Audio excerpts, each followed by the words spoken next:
Tchau. Amém. Hoje nós vamos estudar a lição número 3. Nessa revista que nós começamos na semana retrasada, nós estamos falando sobre o Espírito da Macedônia, nós estamos falando sobre as últimas... nós falamos sobre isso na primeira lição, sobre esse período que compreende o tempo presente, onde nós temos visto a deturpação do Evangelho, deturpação das doutrinas, onde nós temos visto igrejas se preocupando ou sendo enganadas literalmente por Satanás, se preocupando com coisas que a Bíblia não fala que a gente tem que se preocupar. Enquanto a igreja está olhando para o lado direito e o inimigo está trabalhando ferozmente para o lado esquerdo, nós temos que estar alerta com isso. E hoje, na lição número 6, nós vamos falar sobre o perigo do ensino progressista. E, meu irmão, progressista, ensina, aí já complicou tudo. A gente vai explicar o que é o progressismo, qual é o perigo que nós enfrentamos. Nós vamos ver também que, muitas das vezes, e não estou falando que está errado, mas muitas das vezes nós estamos nos preocupando com o ensino progressista nas escolas, mas nós deixamos, como eu disse, passar do nosso lado o progressismo dentro da igreja, o progressismo na Bíblia, que é o nosso principal compromisso, porque se nós estivermos alicerçados na palavra de Deus, a própria palavra de Deus nos mostra, a própria Bíblia nos mostra, que se nós estivermos alicerçados na palavra de Deus, na verdade, na doutrina que foi dada para nós pelo nosso Deus, nós vamos conseguir vencer todo o resto que está lá fora. Só que se a gente se preocupar com o que está lá fora, sem se preocupar em estar firmado na doutrina, é como se a gente não tivesse munição para vencer aquilo que tem nos afligido no mundo. Então nós vamos ver sobre isso hoje. Nosso texto base se encontra em 2 Timóteo, capítulo 3. E nós vamos ler do verso 1 ao verso 9 e depois vamos ler os versos 16 e 17. Então, 2 Timóteo, capítulo 3, do verso 1 ao verso 9 e depois os versos 16 e 17.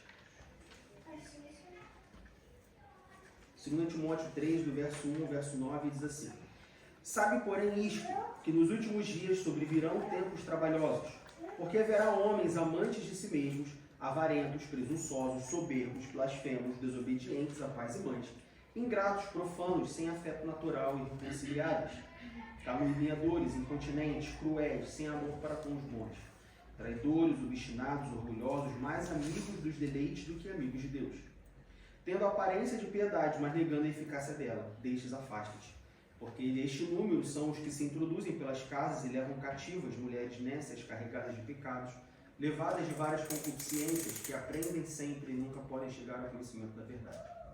E como Janes e Jambres resistiram a Moisés, assim também estes resistem à verdade, sendo homens corruptos de entendimento e repróbados quanto à fé.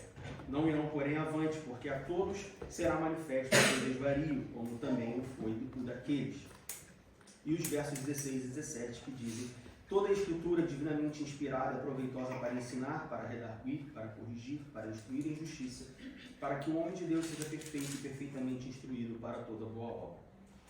Bom, antes da gente começar, é importante a gente entender e termos isso gravado no nosso coração. Muitas das vezes nós olhamos para os cristãos de maneira geral, ou a igreja, e quando eu falo igreja, eu estou falando da igreja local, nós olhamos para a Bíblia, nós lemos um trecho da Bíblia, e isso é humano, tá? Mas nós, como novas criaturas, nós temos que entender isso, nos abster disso, ou tentar nos abster disso. Mas nós olhamos para a Bíblia e a gente sempre tenta identificar qual é a pessoa de que a Bíblia está falando. Então a gente vê aqui, por exemplo, 2 Timóteo capítulo 3, versículo 2, que diz assim: Porque haverá homens amantes de si mesmos, avarentos, presunçosos, soberbos, blasfemos, desobedientes a pais e mães, ingratos, profanos, e a lista continua. E aí a primeira coisa que você fala é, bom, aqui está falando de pessoas amantes de si mesmos, avarentos, presunçosos, soberbos, blasfemos. Essas pessoas estão no mundo. A gente automaticamente classifica e fala assim, não, isso aqui não é para mim. Isso aqui é para a pessoa que está lá no mundo. Isso aqui é para o bêbado, para o drogado, é para o adulto, para o assassino, para quem está longe da igreja. Mas muitas das vezes, se não a maioria delas, essas pessoas estão dentro da igreja também. O que eu quero dizer com isso? Que nós fazemos uma seleção do que serve para nós e o que não serve para nós.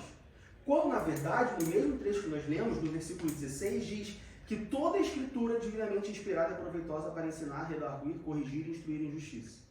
Isso não só a mim, isso não só a você, isso não só a Assembleia de Deus de Berlim, isso não só a Assembleia de Deus na Itália, no Japão, na Lua, em Marte, isso não só para o mundo, isso é para todos. Então, o primeiro ponto é, nós temos que parar, como igreja, de olhar para a Bíblia e sempre aplicar a Bíblia a outras pessoas, mas a Bíblia nunca se aplica a mim. Não. Quem fazia isso eram os fariseus. Eles faziam exatamente isso. Eles sabiam a lei toda. E eles sempre achavam que a lei se aplicava para os outros. Porque eles eram santos o suficiente e a lei não se aplicava para eles. Muitas das vezes, nós, igreja, nós fazemos a mesma coisa que os fariseus faziam. A gente lê um trecho da Bíblia e fala assim, já sei, é verdade. Isso aqui é muito atual. Que eu conheço uma pessoa lá no trabalho que ela é muito soberba. Às vezes você mesmo está sendo soberbo e você não sabe, você não se dá conta. Qual é o perigo disso? O perigo disso é nós lermos a Bíblia, conhecermos a Bíblia e caímos o que diz no versículo 7 do capítulo 3. Aprendem sempre e nunca podem chegar ao conhecimento da verdade. Você sabe a Bíblia de qual é salteada? Você conhece a Bíblia toda, você sabe todos os mandamentos, mas você é incapaz de aplicá-los na sua vida. É o mesmo erro dos fariseus. Então, antes da gente começar, reflitam nisso, pensem nisso. E não estou fazendo um julgamento aqui, está falando que a gente não pode fazer, fazendo o que a gente está fazendo. Não estou julgando, serve para mim também, serve para todos.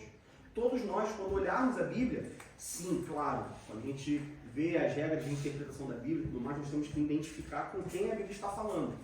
Mas a gente não pode se abster do fato de que toda a Escritura é poderosa para redarguir, instruir e ensinar com justiça. Então, às vezes, a gente está muito preocupado com quem está lá fora, mas aqui dentro está com podre. E é justamente sobre isso que a gente vai falar hoje, sobre o perigo do ensino progressista dentro da igreja. De novo, quando a gente vai para o mundo, quando a gente vai para as escolas, tem todo um progressismo pedagógico, tem toda uma agenda, tem toda uma ideologia, uma filosofia por trás que é perigosa também. Mas, de novo, se nós nos preocuparmos com o mundo e deixarmos de nos preocuparmos com a igreja, nós não vamos ter munição para vencer o mundo. Então, antes de você se preocupar com o mundo, se preocupe com a igreja.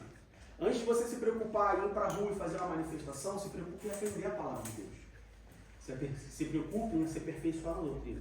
Se preocupa em ficar firme na doutrina. Depois que você estiver firme na Bíblia, aí você vai para o mundo. Porque aí você está firme, você está com a sua casa na rocha. O que a igreja tem feito hoje é se preocupado com o mundo e deixando a igreja de lado. É exatamente isso que Satanás quer. É uma distração. É uma tática de guerra milenar. Você distrai o inimigo para olhar para um lado, enquanto você ataca ele pelo outro lado. Bom, o perigo do ensino progressista. Vamos lá. O que é progressista? O que é progressismo? Progressista é tudo aquilo que é favorável ao progresso, à transformação, à reforma, especialmente no campo político, social, econômico e, no nosso contexto, no campo religioso. Ou seja, o que é o ensino progressista?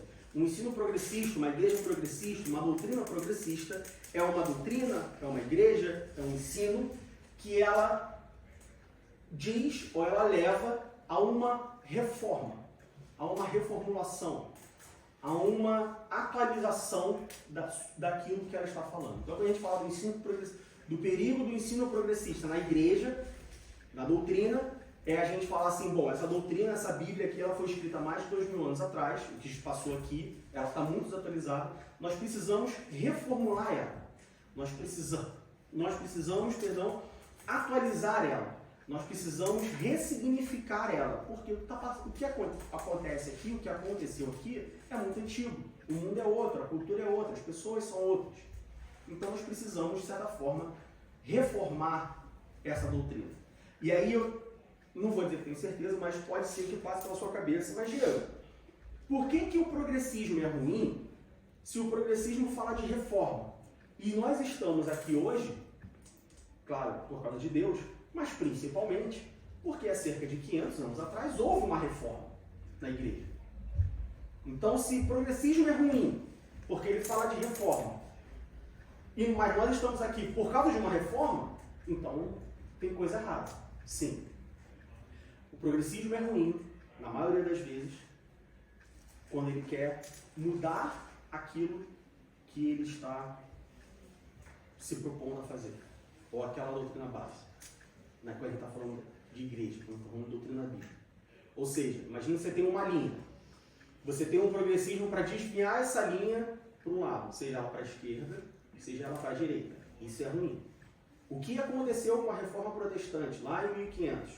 Não foi um desvio para a direita ou para a esquerda. Já estava desviado. E a reforma foi para voltar para o centro. Então a gente pode dizer que o que aconteceu há 500 anos atrás foi um caminho inverso ao que está acontecendo hoje. Hoje nós temos uma doutrina, nós estamos nos desviando da doutrina. O que aconteceu há 500 anos atrás foi que existiam 1500 anos de doutrina. E o que Lutero começa a fazer de novo. A Reforma Protestante não é só Lutero, existiram várias outras pessoas que foram fundamentais para a Reforma Protestante. Infelizmente, Lutero leva todo o crédito, e as pessoas só lembram de Lutero, mas não tiveram outras pessoas, até mesmo mais profundas que Lutero. Mas enfim, o que aconteceu há 500 anos atrás na Reforma Protestante não foi um desvio do plumo, foi uma volta, ou seja, voltar para a doutrina que a Bíblia nos revela. Aí está a diferença. Tá, Diego, o que você me garante que nós não estamos enfrentando ou nós não estamos passando por uma nova reforma boa, como aconteceu há 500 anos atrás na Reforma Protestante? Simples, é só você pegar a Bíblia. Se você pegar as novas ideias e combater elas e provar elas na Bíblia, você vai ver que ela está falando coisas, ela está levando para um lado que a Bíblia não leva. Ao ponto que, se você voltar 500 anos na história, você pegar as ideias de Lutero e olhar, comparar elas com a Bíblia, você vai ver que ele estava convergindo para a Bíblia, não divergindo da Bíblia. Hoje, esse progressismo religioso que existe dentro da igreja, ele não converge para a Bíblia, ele diverge da Bíblia. Por isso, o perigo. Então, quando nós falamos de ensinos progressistas, nós estamos falando de ensinos que têm como objetivo reformar, atualizar, ressignificar, e todas as palavras sinônimas a essas, o que a Bíblia diz. Isso é muito perigoso. Extremamente perigoso.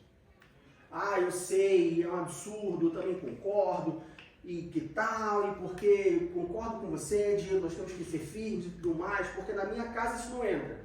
Pode ter certeza que já entrou e você não sabe, muitas vezes. Às vezes você está, não, é verdade, tem que combater, é verdade, tem que se preocupar com a Bíblia, é só o que a Bíblia diz. Mas você fala, canta, ouve, prega, o que a Bíblia não diz porque você não ouviu em algum lugar. É muito sutil. Esse é o grande problema. É muito sutil. Porque nós imaginamos Satanás, meu mãe sempre falou isso, a gente imagina Satanás chifrudo, né, vermelho, chifrudo, com o rabo pontudo, com o tridente na mão, feio. Satanás não é feio. Se ele fosse feio, ninguém seguia. Ou pouquíssimas pessoas seguiriam. É justamente porque é sutil. É justamente porque não é uma coisa grande, é de pouquinho em pouquinho que vai se construindo um pensamento, uma ideia, uma atualização aqui, uma ressignificação ali, uma reforma por lá, e quando você vai ver, você tem igrejas totalmente perdidas. Igrejas totalmente desviadas da palavra de Deus.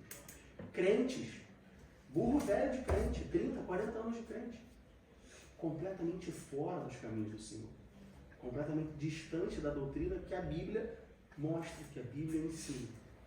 Por quê? É de pouquinho em pouquinho, não é um bloco como um inteiro.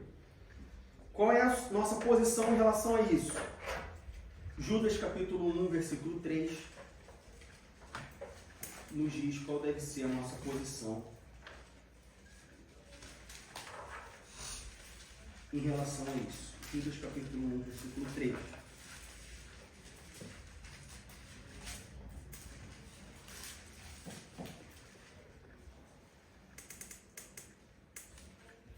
Amados, procurando eu descrever-vos com toda a diligência acerca da comum salvação, tive por necessidade escrever-vos e exortar-vos a batalhar pela fé que uma vez foi dada aos santos. Qual é a posição da igreja sobre isso? Nós vamos ver algumas estratégias, nós vamos ver algumas dessas teorias progressistas, mas, acima de tudo, qual é a posição da igreja? Qual deve ser a posição da igreja? Qual deve ser a nossa posição, a sua posição como cristão? Batalhar pela fé que nos foi dada pelos santos. Batalhar pela Bíblia. Ah, Diego, batalhar não significa que a gente deve, né, partir para o ataque, enfrentar, não, resistir. Em nenhum momento a Bíblia manda você atacar. Em todos os momentos a Bíblia manda a igreja resistir. Resistir ao diabo e ele fugirá de nós. E o que nós temos de exemplo na Bíblia, onde Deus manda fazer A e o povo faz B e se dá mal, não está no gibi. Todas as vezes que Deus manda fazer A e o povo faz B, ele se arrebenta. Todas as vezes que Deus manda fazer A e o povo faz A, o povo vai bem. Então, se Deus nos manda resistir ao diabo, nós temos que resistir. Só que para resistir você tem que ser forte. Vamos voltar alguns anos na história, vamos ver como é que eram as invasões na cidade. Se tinha uma muralha, se tinha um portão, e o exército inimigo, ele tentava invadir aquela cidade, invadir aquele portão. E o que eles faziam? Eles resistiam. Para isso, tinha que ter uma muralha forte, tinha que ter uma muralha alta, tinha que ter uma muralha sólida. Para isso, tinha que ter um portão forte, um portão alto, um portão sólido. Tinha que ter barreiras para aguentar, para resistir o ataque do inimigo. A igreja não vai conseguir resistir se ela não for forte, se ela não for sólida. É por isso que nós, como igreja, ao invés de nós procurarmos movimento, milagres, né, aquela coisa toda, e rodar, e cantar, e língua estranha, não, primeiro você se preocupa em ser firme na doutrina, para você poder resistir ao ataque. Depois que você for firme na doutrina e resistir ao ataque, aí você procura as outras coisas. E eu vou te dizer que você não precisa procurar as outras coisas vão vir. Porque a Bíblia não diz para nós seguirmos os sinais. Ela fala que os sinais nos seguirão. A prioridade tem se invertido. A igreja hoje, ao invés de ficar firme e deixar os sinais a seguirem, a igreja hoje ela quer seguir os sinais para deixar o fortalecer a seguir a igreja. Inverteu a ordem. De novo, todas as vezes que o povo de Israel, ou na história da humanidade, principalmente na Bíblia, todas as vezes que o povo fez diferente do que Deus mandou, o povo se deu mal. Não faça diferente do que Deus mandou. A Bíblia diz, resistir ao diabo e ele fugirá de vós. A nossa posição em relação a tudo isso que acontece no mundo, em relação ao ensino progressista dentro da igreja, é resistir. Como que a gente resiste? Estando firmes, estando fortes, conhecendo a doutrina. Ninguém vai te enganar com uma doutrina errada, com uma teologia errada, se você conhecer a doutrina bíblica, se você conhecer a Bíblia. E olha que tem muita gente que se deixa enganar, que é enganada mesmo conhecendo. Imagina se você não conhecer. Alguém pode chegar para você e falar assim, Salmo 23 diz, Jesus chorou. Você vai acreditar nisso? Por que você não vai acreditar nisso? Velho Testamento. Hã? No Velho Testamento. Primeiro ponto. Está no Velho Testamento. Jesus não pode ter chorado em Salmo 23. Segundo ponto. Porque eu sei desde criança, se você nasceu na igreja, ou desde que eu me converti, que Salmo 23, versículo 1 diz, o que diz? O Senhor é meu pastor, nada me faltará. Então, não diz que Jesus chorou. Ainda que Jesus tivesse magicamente, milagrosamente aparecido lá para Davi. É impossível, porque eu sei que Salmo 23, versículo 1 diz, o Senhor é meu pastor, nada me faltará. Por que você tem essa posição? Porque o exemplo, a analogia é exatamente a mesma. Se você estiver firme na doutrina, se você conhecer a doutrina, se você estudar a Bíblia, você não vai se deixar ser enganado por teologias progressistas. Ou vai ser mais difícil te enganar. Vão precisar de um aparato maior, vai precisar de uma coisa mais evoluída para poder te enganar. Bom, qual é o objetivo desses ensinos progressistas? Primeiro, desconstruir a fé cristã. Na tentativa de atualizar, de ressignificar, de reformar a doutrina da palavra de Deus, para fazer isso, ela desconstrói a fé cristã. Para construir uma nova fé cristã. É muito comum, tem sido muito comum essa expressão, né? Virou até meme, eu estou em desconstrução. Nós precisamos nos desconstruir para construir novamente. A armadilha de Satanás. Quando você desconstrói, você não consegue construir igual. Alguma coisa vai ficar de fora. A nova construção vai ser diferente. Tá? Isso se aplica tanto no campo físico quanto no campo espiritual. Quando nós falamos, quando nós pedimos para Deus, para Ele nos reconstruir, nós estamos falando que, olha só, toda essa minha natureza pecaminosa, todo esse meu gênio, todo esse meu caráter, todo esse meu temperamento explosivo, me desconstrói e me constrói de novo. Me faz de novo um vaso novo. Tem até um hino que fala assim. É justamente, quando você fala isso, quando Jesus fala para Nicodemos, necessário é nascer de novo, é justamente tipo, olha só, isso que está aqui não presta. Eu preciso fazer um vaso novo, eu preciso nascer de novo, eu preciso ser uma pessoa nova. Ah, legal, entendi. E por que você quer desconstruir a doutrina cristã? Para construir uma nova.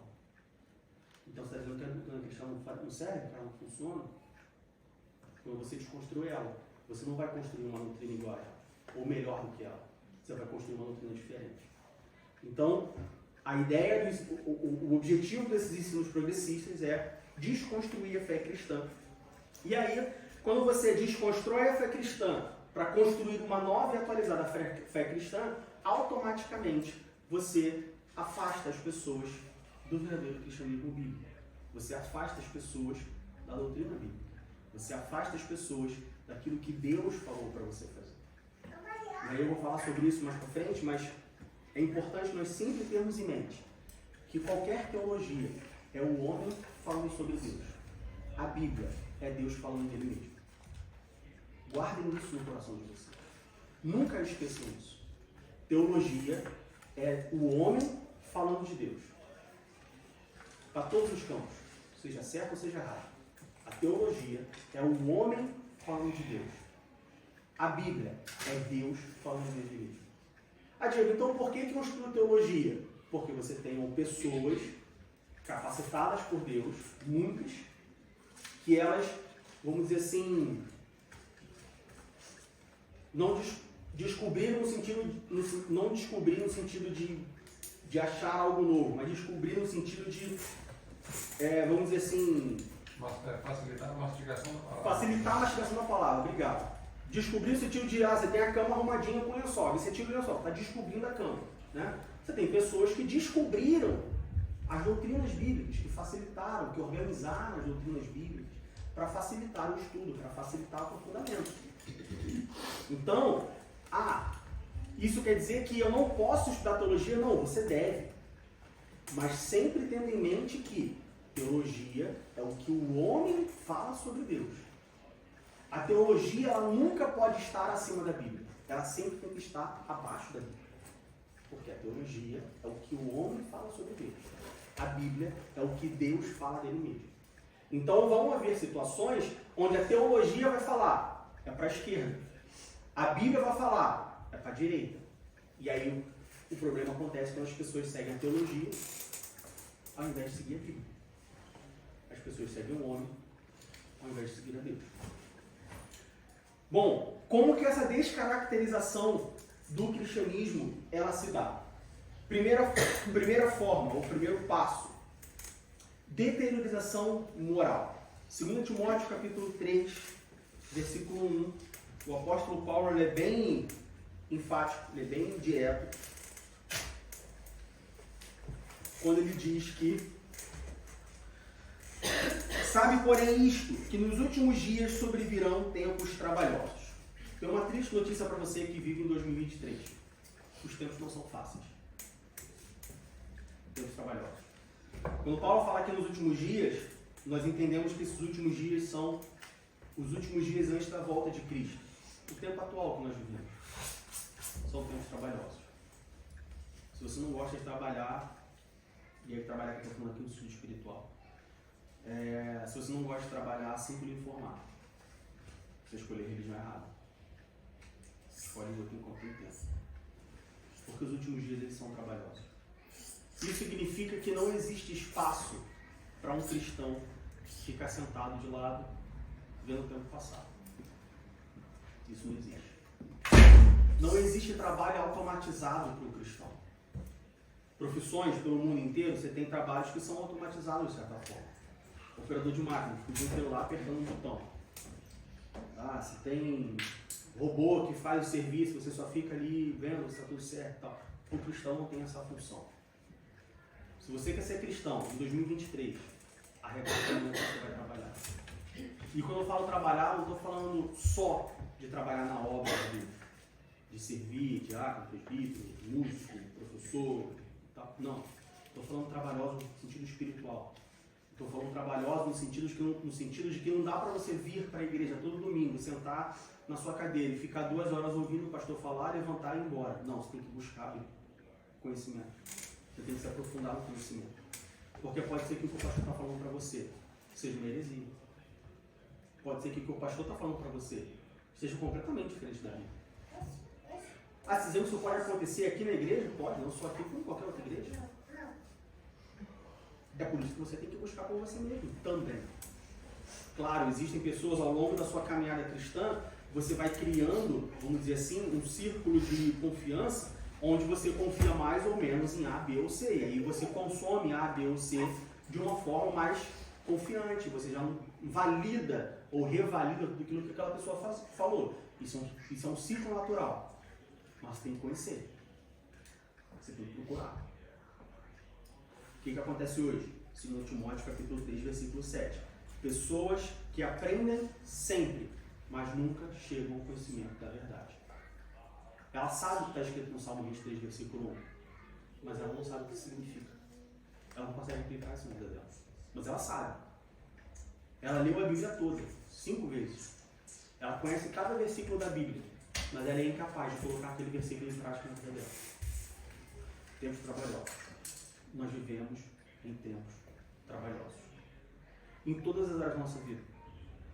Criar filho dá trabalho? Dá. Em 2023 dá muito mais trabalho. Porque as crianças estão mais levadas? As crianças estão mais bagunceiras? Talvez sim, talvez não. Nós estamos falando espiritualmente. Nossa preocupação não é se a criança está pulando o muro, se a criança está quebrando vidraço. Isso é coisa de criança, isso acontece. Nossa preocupação é como está o coração das nossas crianças. O que ensinando na escola? O que está sendo ensinado? O que eu estou ensinando? Às vezes, de novo, a gente fica muito preocupado com o que as escolas estão ensinando às nossas crianças. Tá, legal, preocupação válida. Mas e a preocupação do que você está ensinando dentro de casa? O que você está ensinando dentro de casa é muito mais importante e fundamental do que as escolas estão ensinando.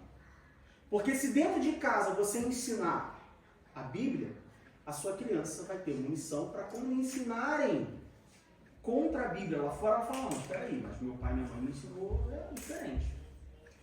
Agora, se você não ensina nada dentro de casa e está preocupado somente com o que a Bíblia, com que a escola está ensinando, está errado. E o que acontece hoje? A igreja preocupada com o que a escola ensina e totalmente despreocupada com o que ela ensina. Está errado. O mundo não diz para a gente, Deus não diz para a gente se preocupar com o mundo. Ele fala que no mundo fez aflições. Mas eu venci o mundo. Como que Deus venceu? Como que Jesus venceu o mundo? Como que ele venceu Satanás no deserto? Fazendo protesto? Greve de fome? Não. Ele venceu com a palavra. Então, antes de você, pai, você, mãe, se preocupar com o que a escola está ensinando para o seu filho, se preocupe primeiro com o que você está ensinando para o seu filho. Você tem ensinado a Bíblia para o seu filho? Você tem ensinado a palavra de Deus para o seu filho? Você tem falado de Deus para o seu filho? Ou você está terceirizando o ensino da palavra de Deus para a escola bíblica dominical? Ou você não ensina porque você espera combater o que a escola ensina. E aí você obtém uma neutralidade. Não existe neutralidade em 2023, meu. Nunca existiu neutralidade no campo espiritual. Não existe neutralidade. Tempos trabalhosos. Um desses sinais de tempos trabalhosos, esses tempos difíceis que Paulo fala em 2 Timóteo capítulo 3, versículo 1, é a deterioração moral do ser humano. Moralmente, o ser humano está cada vez pior. A moral que Deus colocou a moral divina que Deus colocou em nós, lá no Jardim do Éden, quando ele forma Adão, quando ele cria Adão e Eva, está cada vez mais deteriorada. Está de pior a pior. Está cada vez mais manchada. Está cada vez mais totalmente degradada. O que você mais tem hoje são pessoas com valores morais completamente distorcidos. Valores morais completamente errados diante da Bíblia. Ontem, não sei se foi ontem, se foi sexta-feira, que teve o ataque lá do Hamas em Israel. Né? Imagino que, se não todos, a maioria já sabem disso. Israel declarou guerra ao Hamas e tudo mais. Existem pessoas que acham que está certo. Não, está certo, porque Israel é o opressor. E eu não estou entrando no mérito de Israel ou não Israel. Eu estou entrando no mérito de que 530 pessoas já morreram. Como que isso está certo? Isso não está certo. Independente de quem está certo ou quem está errado. Isso serve para Israel e Hamas, isso serve para a Rússia e Ucrânia, isso serve para Estados Unidos e Vietnã. Olha só, a partir do momento que uma pessoa morre, não pode estar certo. Está errado de alguma forma. Mas as pessoas estão tão degradadas moralmente que não importa se morreu 1, 2, 3, 4 ou 5. Importa é quem está certo e quem está errado. Isso serve para tudo. O mundo está assim, deteriorado moralmente. Fala, Tati. Só puxando um gancho, ontem eu fui comprar camiseta, gosto dessas lojas japonesas, tem sempre aquelas animes e coisa assim, né? Eu passo, e eu nem mais ligo, mas eu sempre gosto de comprar uma camiseta daquela. Aí tava assim, todas elas praticamente eram com não sei o que lá do Devil, todas as coisas assim, mas do mal mesmo, né? Não existe o mal nunca é o mal. Aí eu falei, não vou comprar não, porque eu não vou andar com uma coisa. Aí eu cheguei na casa da minha irmã, e a família foi se encontrar, e chegou a namorada do meu sobrinho com uma camiseta assim, desobediência. Eu falei, que interessante, né? Há tempos atrás ninguém teria coragem de usar certas coisas. E hoje em dia são as camisetas que estão na moda, né? Desobediência, coisa do diabo. Degradação moral. Então, coisas que sempre foram, mas ninguém tinha coragem de como, trazer como que a gente como chega bandeira. nisso? A gente chega nisso por causa do relativismo. Os conceitos morais, certo ou errado, hoje, e aí quando a gente fala hoje, a gente está falando hoje porque é do 23, mas não é só hoje, já isso vem, como a Cátia mesmo falou, coisas que a diferença é que no passado as pessoas sabiam, queriam fazer, mas não faziam. Hoje as pessoas tomam a liberdade de fazer. Sem botar a bandeira, né? Botar a bandeira e tudo mais. Mas, com a deterioração moral do ser humano, vem o enfraquecimento da doutrina bíblica, que leva a um relativismo das coisas. Tudo hoje é relativo. Morrer 500 pessoas é bom ou é ruim? Depende. Se for o Hamas que matou, é liberdade. Se for Israel que matou, então é opressão. Tem uma semana, se não me engano, no Rio de Janeiro, 3 pessoas morreram. Confundiram, estavam na praia, 4 médicos, passou um bandido na praia, parou um carro com 4 pessoas, se não me engano, largou bala em cima dos caras, mataram 3, um sobreviveu, a polícia foi atrás, eles confundiram uma das pessoas que estavam lá, que até acho que é irmão de uma deputada, sei lá, vereadora, não sei, confundiram o homem com o filho de um miliciano, e o pai desse cara, que é o filho do miliciano, mandou matar um bandido, e aí, enfim, retaliação, mataram lá os 3 lá. A polícia começou essa linha. 1 ou 2 dias depois, os 4 apareceram mortos em 2 carros no oeste. As pessoas acham que a justiça foi feita. Não, por mais que a justiça tenha sido feita. Mas está certo. Não está certo nem matar os 3, que foram confundidos, assim como também não está certo matar os 4. Não está certo, alguma coisa está errada. Mas não. Por causa da deturpação, do enfraquecimento da doutrina, isso gera uma deterioração na moral, que resulta no relativismo. Depende se está certo ou se está errado. Está sendo muito comum hoje no Brasil, por conta dessa coisa de direita, esquerda, Bolsonaro, Lula, não sei o quê, o pessoal brinca, você faz a piada, mas se você fizer a piada, mas quem você votou? Se você votou no Lula, a piada pode. Se você votou no Bolsonaro, a piada não pode. Relativismo. O mundo está assim. As pessoas do mundo estão assim. Não existe mais uma norma moral absoluta. Não existe mais uma coisa firme. Não, é isso aqui. Se sair para a direita ou para a esquerda, está errado. Não existe mais isso no mundo. É tudo um eterno depende. Depende de quê, depende de quem, depende de quando, depende de como. Fala.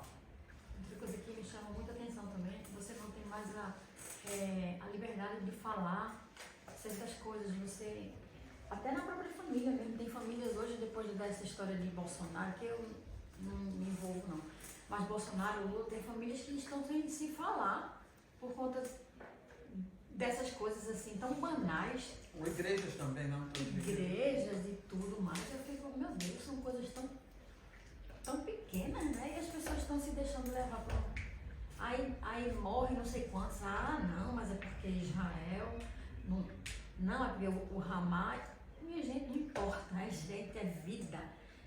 Quem deu a vida foi Deus, só quem pode tirar é Ele. Acabou. E então, entendo. o que nós vemos hoje não existe uma norma moral absoluta. Nada hoje no mundo é absoluto. O mundo hoje, ele é um eterno, ele é um infinito, depende. Relativismo. Quando a Bíblia, ela é muito clara e absoluta. Deus, ele é um Deus absoluto. Me mostra um exemplo na Bíblia em que Deus foi relativo. Me mostra um exemplo na Bíblia em que Deus foi, não, olha só, depende. Quem está fazendo? Foi Davi que fez? Não pode. Veio de Abraão? Não está liberado. Me diz um exemplo na Bíblia que isso aconteceu. Diga. Fala, irmão. Eu acho muito interessante, não é relativo, mas quando Jesus entra no templo. E ele sai com um chicote, sai quebrando tudo. Não é atitude de cristão. Né? Por que não? Mas Jesus fez. Não, mas é interessante, relativismo também, você fica esperando para pensar. Eu entendo o contexto, mas é meio complicado. Eu acho bem simples. Ah, Por que Jesus fez aquilo? não, claro que o zelo da Jesus sua casa... estava fazendo. Ele falou, Então, mas Jesus estava fazendo aquilo como homem ou como Deus? como Deus. Sim, mas a gente não vê nem... É uma atitude, se a gente for bem honesto. A gente vê sempre o Jesus de paz, o Jesus tentando convencer, até na hora que cortam a orelha acho que foi do cara. Como homem ou como Deus? Não? Como homem ou como Deus? Como Deus. Não, como homem. Por que como homem? Porque quando Jesus ele está lá e ele é preso, Pedro vai e corta a orelha, que ele pega a canolheira e fala, não, olha só, se eu quiser eu sei me defender. Jesus está falando como homem.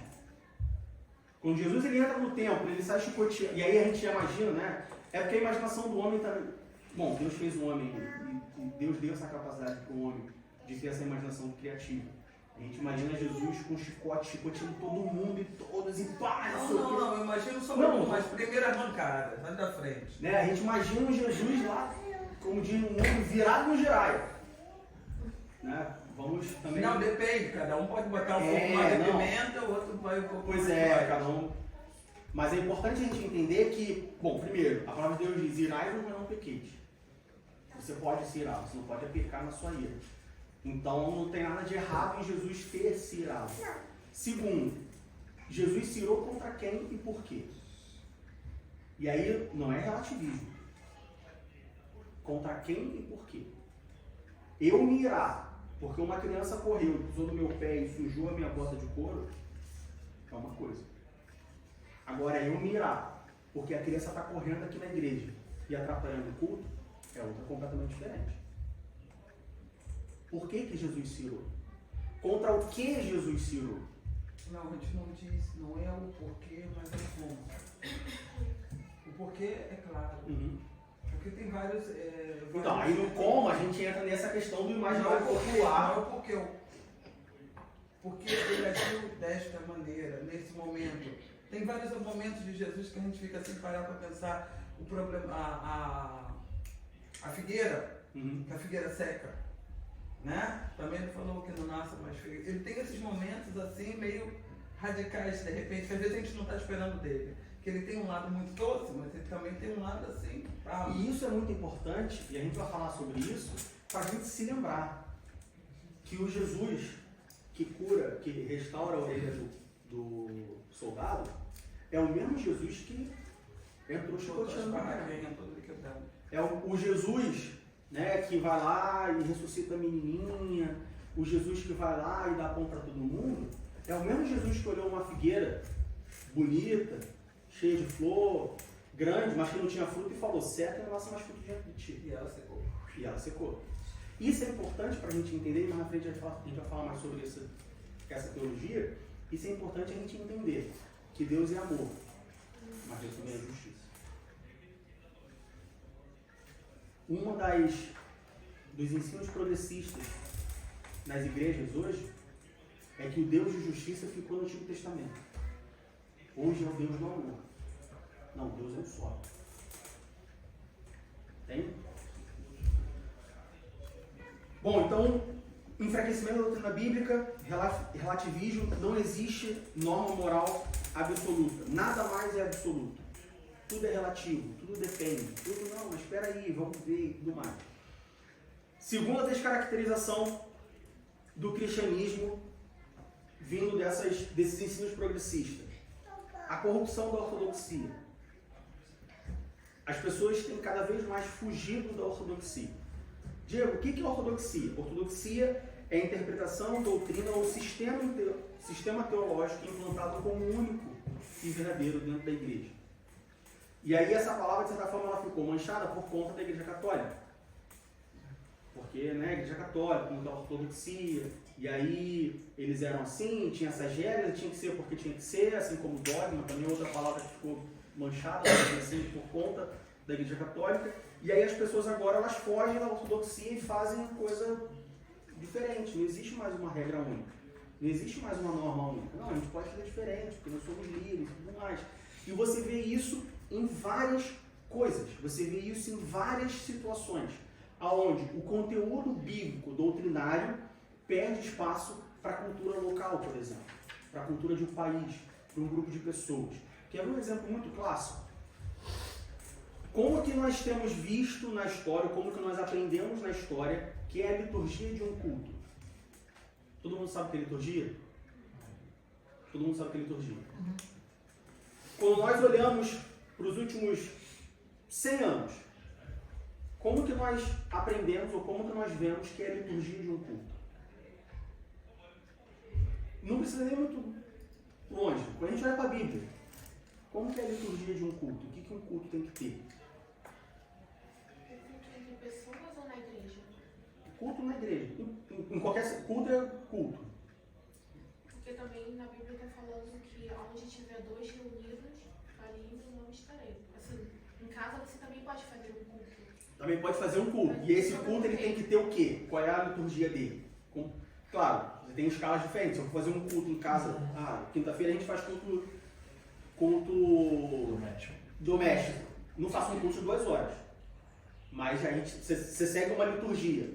Como que é essa liturgia? Independente se é em casa, se é na igreja. No geral, como que é essa liturgia? Depende. Você faz uma oração. Isso. A palavra. Isso. Louvor a Deus. Você faz antes da palavra, você canta um louvor. Oração, louvor e palavra. Oração, louvor e palavra. Isso. E oração no final. Isso. Né? Então a gente pode entender que um culto, quando nós olhamos, seja para a história, quando nós olhamos para a própria Bíblia, porque Paulo fala sobre isso, nós entendemos que a liturgia de um culto, e aí independente se é na casa, se é na igreja, é oração, louvor e palavra. Mas eu acho que o interessante também é a gente sempre olha da santificação do momento, né? A gente não vai fazer o culto, a televisão está ligada, o rádio está tocando, o telefone não sei o que lá, enquanto isso eu vou cozinhando, a panela, entendeu? Tem toda a coisa de você santificar o local, que agora a gente tem que fazer Uma orar. preparação para o culto. Não, a gente como fala, peraí, agora a gente está orando, é o momento santo, peraí, vamos, desliga o rádio, peraí, levanta, não fica caindo, tipo assim, tem toda uma santificação. Sim, Eu acho que sim. o mais importante é você saber também, não é só de orar, mas saber que esse momento é santificado. Sim. É a reverência que o pastor falou. Exatamente. Do culto. A gente falou sobre isso. É reverência naquele momento. Então, um culto ele tem oração, louvor e palavra. E Bíblia. Tem esses 3 elementos. Quando você olha para a história, quando você olha para a Bíblia, você encontra isso, olha só, um culto, uma reunião, ela tem esses 3 elementos. Aí você chega em 2023 e fala assim, não, mas espera aí, a gente vai fazer um culto aqui e esse culto é só de hora. O jovem não gosta de orar. Então vamos fazer um culto só com louvor de palavra. Não, olha só, o jovem não gosta de estudar. Se a gente colocar um culto com 40 minutos de pregação, os jovens não vão ouvir. Então a gente faz o seguinte, a gente coloca um culto só de louvor, a gente traz os jovens, e depois que o jovem estiver aqui dentro, a gente muda o culto para tirar o louvor e colocar a palavra. E aí? Tá certo? É engano, né? Não funciona. Tá certo? Não pode funcionar, mas não deve ser assim. Ó, vamos fazer o seguinte, nós precisamos orar, nós temos que orar, então a gente vai fazer um culto só de oração. 2 horas de oração. Tá certo? E a palavra? E não é culto. Porque a prestação do culto é outro significado. Envolve louvor, envolve oração. A oração ela é uma parte do culto, mas ela não é o culto. Entende? Eu acho que depende da situação. Eu estou lembrando Daniel, quando ele estava ali com os amigos naquela situação muito dura. O rei vai mandar matar todo mundo, vamos juntar. Agora, eu acho que tem que ser um pouquinho de acordo com qual é o objetivo. A gente quer fazer só um culto doméstico, então a gente faz. A gente chega, todo mundo santificado no momento, a gente primeiro ora, depois a gente canta uma música, a gente lê a palavra, depois canta mais uma música e a gente fecha com uma oração. Tudo bem. Mas se é uma outra situação, por exemplo, como essa, o rei quer matar todo mundo e vamos morrer como a rainha Esther, pessoal. Aí já Mas então você concorda comigo que não é um culto? Ah? Mas então você concorda comigo que não é um culto? Mas por que oração não é um culto? O que é um culto? Não, você vai fazer uma oração com culto com mais oração. Vai ser. Não, estou falando um culto só de oração. Hoje o culto, Não, a gente vai ter a escola dominical até 11h30 e o culto hoje vai ser só a oração, 2 horas de joelho orando. Não, então não é culto. Então é um culto, é uma oração. Então Daniel, Esther, É um culto não de foi um oração. culto, foi uma oração. O que eu estou falando é de cultos que só tem oração, que só tem louvor, mas que nunca só tem palavra. Interessante, né? Porque nós temos cultos onde é só louvor. Nós temos culto onde é só oração. Mas a gente nunca tem um culto que é só palavra. Por que será? É interessante que no Brasil é muito comum ter a consagração de manhã, né? Toda quarta-feira de manhã tem o culto de consagração. E aí, na consagração, normalmente é só oração. Mas mesmo assim, no culto de consagração que é só oração, Tem uma palavra pequena. Tem um louvor, uma palavra Exato. pequena. Eles cantam normalmente, minha mãe sempre foi da consagração, e ela, eu acompanhei poucas vezes ela, e aí sempre não era nem o hino da harpa nem nada, era um corinho bem pequenininho, tipo, oh meu Deus, em tuas mãos, Senhor, eu me entrego agora, fala comigo nessa hora, em que meu coração... Então, cantava um corinho e tinha a palavra. Ou seja, por mais que fosse 1 hora de oração, Mas tem os outros dois tem a elementos. palavra. Exatamente. Tem a palavra. O que eu estou falando é de cultos onde só tem louvor. 2 horas de música. Não tem oração. É um show, não é um culto. Não, até é válido, mas Não é válido. culto. Não é culto. É como. Só que aí sabe o que acontece? Como entertainment, essas coisas. Mas Deus não é entretenimento. Entende o perigo do progressivo e do relativismo? Porque é assim, não, você quer fazer, você pode. Não tem problema nenhum. Tem problema, porque Deus não é entretenimento. Mas a coisa. Porque Deus, ele não vai descer do seu trono de glória para atender um show. Mas sabe qual é o problema? Sabe qual é o problema quando você faz isso? Vamos para 2 Coríntios capítulo 3, versículos 4 e 5.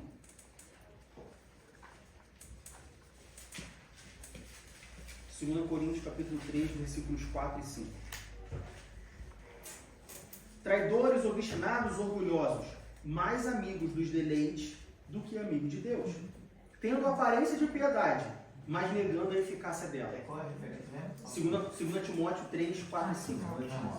Não foi de Coríntios, né? Foi. Perdão. 2 Timóteo capítulo 3, versículos 4 e 5.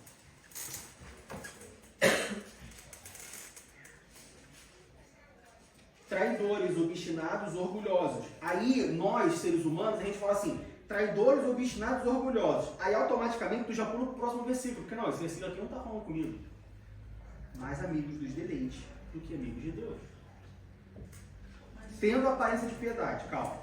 Tendo aparência de piedade, mas negando a eficácia delas. Deixa-se afasta-se. Aí você faz um culto de 2 horas de louvor para trazer os jovens. Analisa a letra dos louvores. Quem está sendo louvado nesses louvores? Vai para as igrejas que tem o worship, né? Aquele mover, as pessoas chorando. Analisa as letras. Quem está sendo louvado nesses louvores? Quem está sendo glorificado nesses louvores? Quem está saindo desses louvores bem? É Deus ou é o homem? Por que isso acontece? Porque não tem doutrina. Não tem palavra. Não adianta. Outra questão também que se vê que a maioria dos hinos eles não são exortíficos em si. Não são, não existe Então, exortação. Tem vezes que você vem para a igreja e você escuta uma outra palavra que no primeiro momento ela não é necessariamente agradável. Você pensa, poxa, por que Deus falou isso comigo? Mas eles começam a refletir e pensam, poxa, que bom. Faz uma semana, a pregação da semana passada foi agradável? Exatamente. Aí você fica pensando, poxa, mas pouco teve uma mentira no meio. Aí você fica aquela palavra, você remói e depois termina. Em algum momento você precisou dela, ou você vai precisar dela. Não. Mas quando você faz um culto de 2 horas de louvor para atrair jovens, você está literalmente sendo mais amigo dos deleites do que amigo de Deus. Você não está louvando a Deus. Aquilo não é um culto. Aí você faz um culto de 2 horas de oração, buscando o poder de Deus. Aí desce o poder de Deus. Manifestação do poder. Maravilha, não sei o que, papai, aquele giro, roda. Mas ninguém foi curado. Curado que eu falo, né? Estava com dor de cabeça e fui curado. Porque tem muita cura que é subjetiva, né? Estou falando curado da pessoa chegar, tipo, cega e olhar. Estou falando que nem eu vi um vídeo umas semanas atrás de um homem que era cego e foi batizado e ele saiu do batismo e tipo, o cara, tô vendo. Estou falando cego de cura de entrar paralítico com a perna, não é paralítico também, né? Porque curou um paralítico, a pessoa está lá sentada bonitinha, a perna está perfeita. Não, paralítico da perna, aquele paralítico que a perna está toda atrofiada. Estou falando de cura assim, estou falando de cura da pessoa morta, estou falando de cura de ressurreição da pessoa morta, 3 dias, lava. Isso não acontece. Mas aí o mover do Espírito e tal, não sei o que, acaba o mover do Espírito, foca, intriga, concessão da igreja, não sabe um versículo de cor, não conhece uma doutrina da Bíblia. Como pode? Uma pessoa ser cheia do Espírito Santo se ela não conhece o Espírito Santo que habita nela, ou que encheu ela? No mínimo se admirar. Mas, de novo, não tem um culto com 2 horas de pregação de palavra, de doutrina. Você tem 2 horas de alguém vendendo bênção. Você tem 2 horas de alguém falando de bênção. Você tem 2 horas de alguém falando de prosperidade. Você tem 2 horas de alguém pedindo dinheiro. Mas doutrina, 2 horas, não tem um culto de doutrina com 2 horas. Nunca vi. Digo. Eu acho que tem 2 coisas subjetivas que a gente tem que tentar separar. Uma é verdade, é claro que a fé vem pelo ouvir a palavra de Deus, né?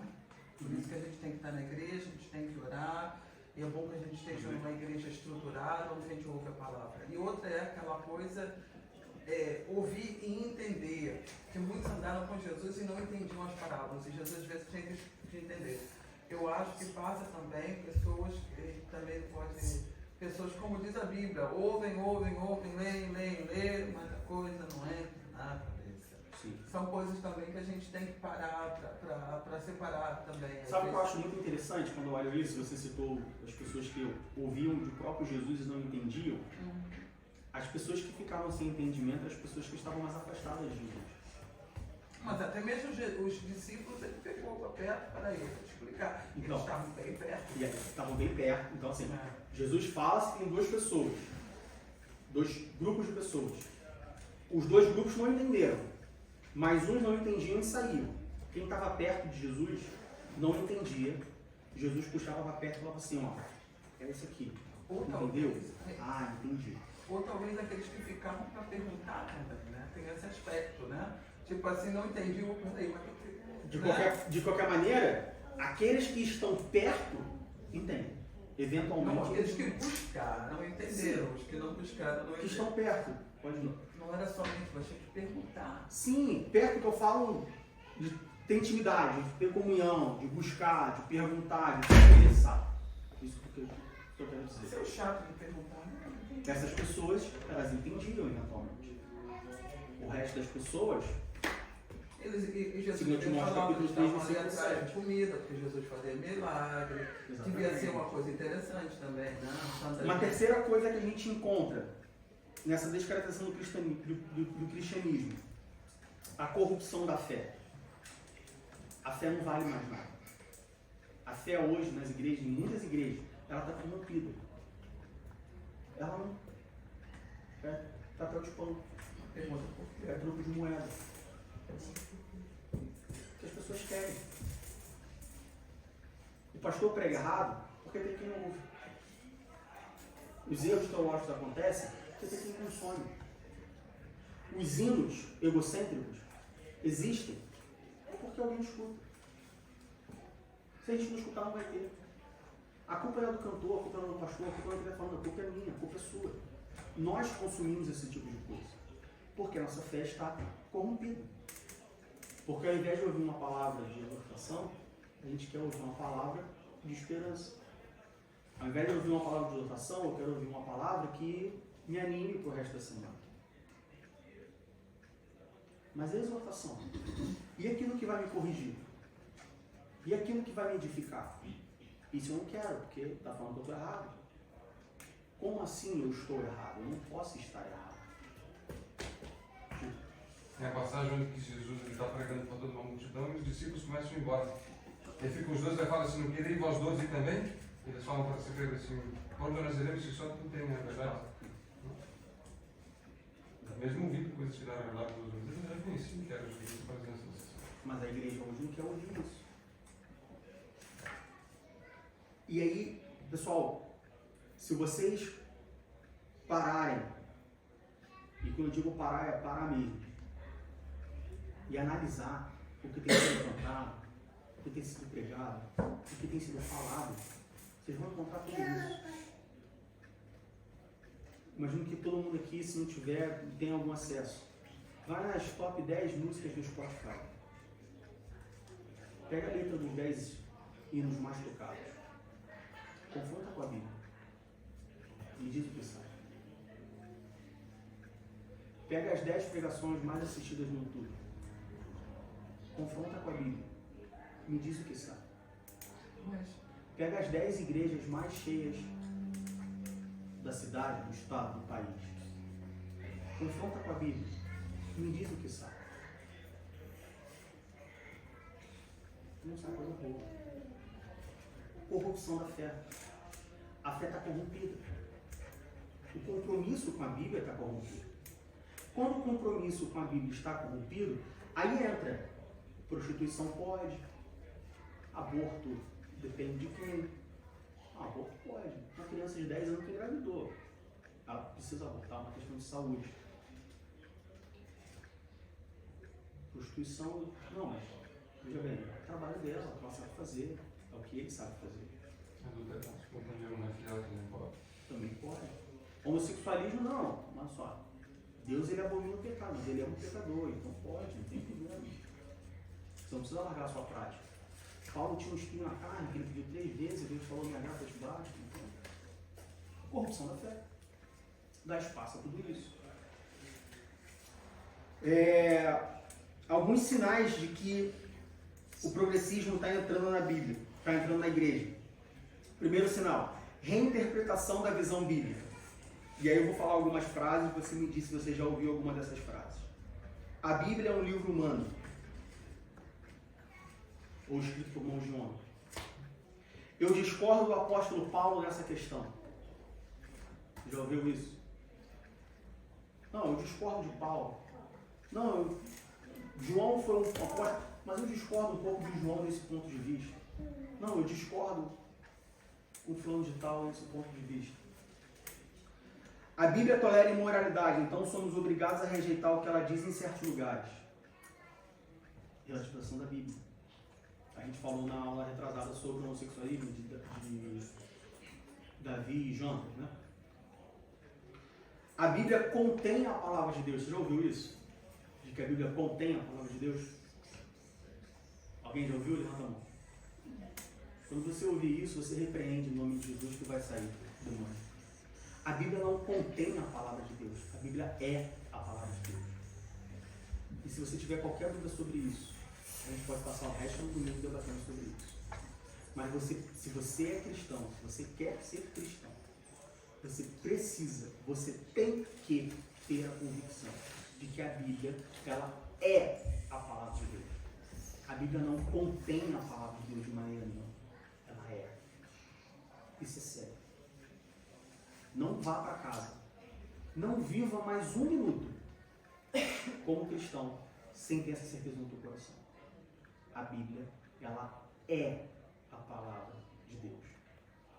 Ela não contém a palavra de Deus. Se você crer que a Bíblia apenas contém a palavra de Deus, isso muda o jogo completamente. Segunda, primeira, reinterpretação da visão da Bíblia. Segunda, valorização das experiências pessoais sobre a verdade objetiva. Esse versículo não combina comigo. Ou esse versículo não ressoa na minha vida, esse versículo não se aplica na minha vida. A gente acabou de ler que toda a palavra é divinamente inspirada para redarguir, para corrigir, para exortar, para ensinar. Não existe uma situação em que um versículo não combina com você mesmo. Não existe isso. Ah, mas lá em Êxodo diz não matarás. Esse versículo não combina comigo. Combina. É para te lembrar que você não tem que matar. Mas eu jamais vou matar uma pessoa. Talvez você esteja pensando em matar, pegar uma arma de fogo e atirar contra a pessoa. Mas você pode estar matando todo mundo que está ao seu redor com a sua amargura. Você está matando todo mundo ao seu redor com a sua falta de amor. Jesus chorou. Esse versículo não combina comigo. Combina mesmo. Combina mesmo. Para te lembrar que Jesus também chorou. Quando você chora, Jesus está te olhando. Jesus sabe o que você está passando. E Ele vai te ajudar a vencer isso se você permanecer fiel nele. Eu simplesmente não posso acreditar que Jesus enviaria pessoas boas para o inferno. Você já ouviu alguém falar isso? Como que Jesus vai enviar uma pessoa boa para o inferno? Aquela senhora é tão boazinha, coitada, 90 anos de idade, nunca fez nada a ninguém, faz uma broa de milho que é uma maravilha, o cafezinho está sempre com a porta aberta. Como que essa pessoa vai para o inferno? Vai! Porque a palavra de Deus diz. E se não confessar? Pela graça sois salvos. Pela graça sois salvos, não é pela obra. Então ela vai para o inferno. Mas na igreja tem sido ensinado que pessoas boas não podem ir para o inferno, é incompatível, porque Deus é amor. Como que pode uma pessoa tão boa ir para o inferno? Uma pessoa que nunca fez mal a ninguém ir para o inferno. Não é pelo que você faz, é pela graça que você é salvo. Por intermédio do sacrifício de Jesus Cristo na cruz do Calvário. É duro. É duro. Já perdi pessoas que não eram salvas. Foram para o inferno. Não posso fazer nada. É a Bíblia que diz, não sou eu. Ah, mas a gente não pode julgar se a pessoa foi ou não foi. Sim, exatamente. Mas isso não tira a questão. É justamente porque você não pode julgar. Que você não pode falar assim, nossa, a pessoa foi para o céu porque ela era muito boazinha.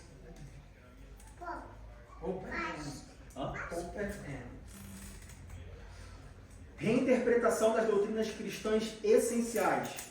Homossexualismo, aborto, adultério. Doutrinas bíblicas essenciais. Doutrinas bíblicas onde a Bíblia fala não. Não, mas veja bem, é porque naquela época, hoje em dia, não é só, a Bíblia fala não. Ah, mas adultério é pecado e tem muito pastor adulterando. A Bíblia fala não. Ah, mas divórcio não pode, mas tem muito pastor divorciado. A Bíblia fala não. O fato de ter um pastor divorciado não significa que eu posso me divorciar. Ele está errado. Ah, você vai falar isso na frente dele? Vou. Porque ele está errado. Não sou eu que estou julgando, é a Bíblia. A Bíblia diz, divórcio, não. Está errado. Não importa o que aconteça. Está errado. Diga. Deixa. A gente não pode relativizar as doutrinas. Não, o homossexualismo, olha só, veja bem. Você ser homossexual pode. O que não pode é você praticar o homossexualismo. Então eu posso ser homossexual desde que eu não tenha um namorado. Desde que eu me reserve o direito de... Não, meu irmão. Homossexualismo é pecado. Se eu sinto desejo sexual por outra pessoa do mesmo sexo, é pecado. Não importa se eu pratico o ato sexual com aquela pessoa ou não. É pecado. Não, adultério não pode, mas veja bem, a pessoa adulterou, mas ela pediu perdão e tudo mais. E não só, pecado é pecado. Pediu perdão, Deus perdoa, sim, mas isso não descaracteriza o fato de que a pessoa pecou. É pecado. Aborto é pecado, não importa se quem abortou foi uma mulher de 40 anos, foi uma jovem de 20 ou foi uma criança de 10. Aborto é pecado. Ah, mas se a criança de 10 anos não abortar, ela vai morrer no parto. Ok. Mas isso não descaracteriza o fato de que é pecado. Assim como mentir é pecado. Ah, mas eu minto. O problema é teu. Mas é pecado. Ok? Isso aqui é água. É água. Você gosta ou não gosta? É água. Não tente falar que isso aqui é Coca-Cola, porque não é isso aqui, é água. Aborto é pecado, não importa quem abortou. Não importa quantas vezes abortou. Homossexualismo é pecado, não importa quem é, não importa se faz, se não faz, se pratica, se não pratica. Adultério é pecado, não importa se é o diácono, o presbítero, o pastor ou o membro. É pecado, pronto e acabou. Não tenta convencer ou distorcer que não é pecado porque alguma coisa é diferente. Não, é pecado. Diga. O que eu estou sentindo falta, talvez, uma diferenciação nessa discussão. Uma coisa que é pecado, a Bíblia diz que é pecado, a gente não vai dizer que não é pecado. Agora, outra coisa é de ficar jogando pecado na cara do outro. Isso é o que dá mais conflito às vezes, né? Só tem que ter um limite, a linha entre jogar... Peraí, meu amor. Espera só um pouquinho, deixa eu terminar. Tá? Eu acho que a gente tem que esperar. Eu sei que pecado, aborto é pecado. Eu já vivi isso. Uma mulher que era cristã virou para mim, eu estava tomando conta das crianças. Ela fez um aborto. Tá? Aí ela veio para mim e falou assim, eu estava lá com as crianças há muito tempo atrás. Ela virou, eu tirei o ovo. E eu virei para ela e falei, meu amor, você não tirou o ovo, você tirou a criança, né? Eu fui banco com ela, eu não tive pena, eu confrontei ela com o pecado dela. Mas também não fiquei jogando na cara. O problema dela, ela vai ter que resolver comigo. Agora ela não vem dizer pra mim que eu ia falar é que ela tirou a linha entre você não jogar na cara e você não condenar o pecado, ele é muito tênue. Ele é muito fino. E nós temos que ter cuidado para não ultrapassar essa linha. Foi exatamente o que a Kátia falou. Então olha só, você não tirou o ovo. Você tirou o feto. Tirou a vida. Tirou a vida. Tirei a vida, eu falei pra ela. Tirou a vida. Você condena o pecado. Mas isso não significa que você tem que passar o resto da vida jogando na cara do pecador o pecado dele. Acusando. Porque não, quem acusa você falou comigo, eu falei o que porque quem acusa exatamente. Porque quem acusa é Satanás. Essa Deus não vai cobrar de mim.